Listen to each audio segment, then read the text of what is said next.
नमस्ते, ये है ऋषि कपूर और ये है अभिषेक बच्चन और आप देख रहे हैं bollywoodhangama.com।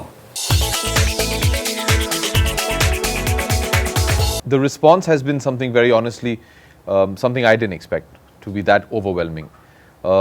We were obviously very convinced about the film and the subject matter and the ability of Umesh, but the response has been much better than what I expected at least.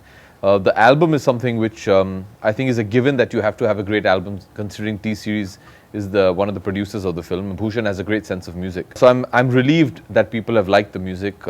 I believe Char Shaniwar, Baaton Ki Teri and Nacha Farati are doing very well. So we're very happy. And I hope it gets people into the cinemas to see the film.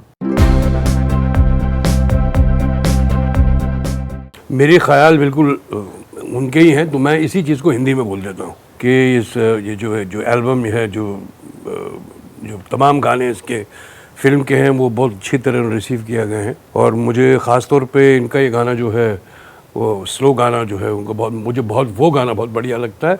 और मैंने कल ही वो एक पुरानी क़यामत से क़यामत किसी फिल्म का गाना मैंने सुना, वो मेरे हमसफ़र, उसका एक अनप्लग काइंड ऑफ वर्जन है, वो मुझे भी बहुत अच्छा लगा है। लोगों को जितने जो युवक हैं उनको चार शनिवार और वो फराटे वाले गाने अच्छे लगे।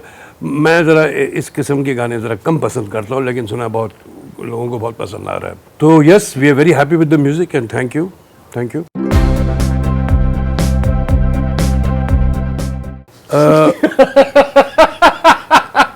This is what I said. The cat, the children today have no respect for their elders. She's laughing at me. So my character is that there should be some kind of bonding, some kind of respect from the children of today. So the film is about that only, and he plays actually the modern Shravan Kumar. Shravan Kumar की कहानी आप लोगों को पता है ना? श्रवण कुमार वो थे जिन्होंने अपने माँ बाप को अपने कंधों में बैठा के पूरे 4 धामों की उन्होंने यात्रा कराई थी। तो ये मुझे अपनी यात्रा कराएंगे, इनकी कंधों में बैठूंगा तो मैं इनका कंधा ही टूट जाएगा।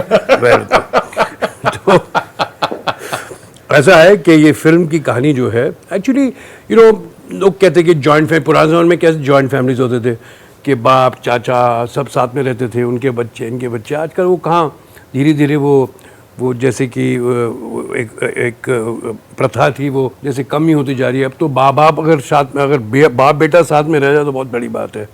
तो ये फिल्म उसी के बारे में, about understanding your parents, understanding the children.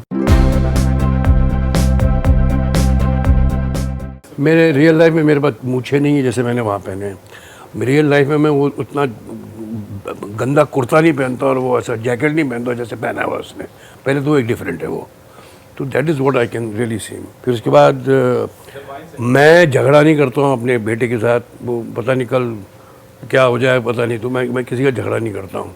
तो रियल लाइफ में और रियल लाइफ में ये फ़र्क है। जो इनका कैरेक्टर है फिल्म में थोड़ा चिड़चिड़ा सा है। Chintu uncle is not, he is got a great joie de vivre, composed, serene, almost zen like, correct. Well, like Chintu uncle said, it's the story of a dysfunctional family. कहानी ये है कि at the start of the film I live in Bangkok और पिछले 10 साल से मैं घर नहीं लौटा हूँ और पिछले 10 साल से झगड़ा करके छोड़ के भी गया। हाँ, झगड़ा करके छोड़ दिया था मैंने घर को और इनसे बात नहीं करता हूँ मैं। फिल्म की शुरुआत में when I come, कुछ हालात ऐसे हो जाते हैं that I have to come back home, and when I come back they obviously don't get along and see eye to eye, and how through the film they have to sort out that problem, and how eventually as a son I realize, as a son I always feel selfishly कि मेरे पिताजी ने मेरे लिए कभी कुछ किया नहीं है, always dictated terms to me कि मुझे ये करना चाहिए वो करना चाहिए, मुझसे कभी पूछा नहीं कि मैं क्या चाहता हूँ, क्या करना चाहता हूँ।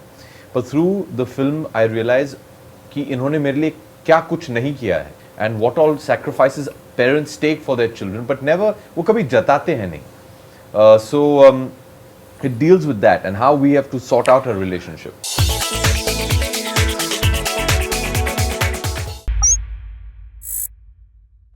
Hi, this is Faridoon Shahryar. For the most interesting celebrity interviews, do subscribe to Bollywood Hangama. Keep on watching.